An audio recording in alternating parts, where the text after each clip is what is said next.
Hi நண்பா, இந்த ஒரு வீடியோவில் யாரும் எக்ஸ்பெக்ட் பண்ணாத அளவுக்கு தலைகீழாக மாறிய இட்லி கடை திரைப்படத்தோட இன்னைக்கான அட்வான்ஸ் புக்கிங் வசூல். அதாவது இட்லி கடை திரைப்படம் 6வது நாளான இன்னைக்கு தமிழகம் மற்றும் கர்நாடகாவில் அட்வான்ஸ் புக்கிங் மூலம் இதுவரையும் எவ்வளோ டிக்கெட் விற்பனை இருக்குது, எவ்வளோ ஷோ போகிறது உறுதியாக இருக்குது, அதன் மூலம் எவ்வளோ கலெக்ஷன் இருக்குது அப்படின்றதான் டீட்டெயில் வந்து பார்க்க போகிறோம். அதுக்கு முன்னாடி ஒர்க்கிங் டேஸ் ஆன இன்னைக்கு வந்து பார்த்தீங்கன்னா நம்ம நினைச்சதை விட மோசமான ஒரு வசூலை தான் இட்லி கடை திரைப்படம் கலெக்ஷன் பண்ணி இருக்குது.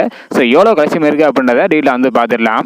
முதலாவதாக கர்நாடகாவில் 6வது நாளில் அட்வான்ஸ் புக்கிங் மூலம் இந்த நேரம் முடிவுப்படி 124 ஷோ போகிறது உறுதியாக இருக்குது. 3893 டிக்கெட் வந்து விற்பனை இருக்குது. இதன் மூலம் 7,17,000 வரை கலெக்ஷன் பண்ணி இருக்குது. இதனை தொடர்ந்து தமிழகத்தில் 961 ஷோ போகிறது உறுதியாக இருக்குது. 60,299 டிக்கெட் வந்து விற்பனை இருக்குது. இதன் மூலம் 84,68,000 வரை கலெக்ஷன் பண்ணி இருக்குது.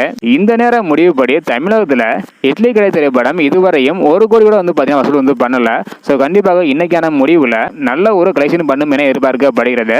ஸோ தற்போது வரைக்கும் 6வது நாளில் அட்வான்ஸ் புக்கிங் மூலம் கர்நாடகாவில் 7,17,000 வரையும், தமிழகத்தில் 84,68,000 வரையும் கலெக்ஷன் பண்ணி இருக்குது. ஸோ அடுத்தடுத்து எவ்வளோ கலெக்ஷன் பண்ணுது அப்படின்றத வெயிட் பண்ணி பார்க்கலாம். இந்த வீடியோ பார்த்தீங்கன்னா மறக்காம எல்லாருக்குமே ஷேர் பண்ணுங்க. தேங்க்யூ.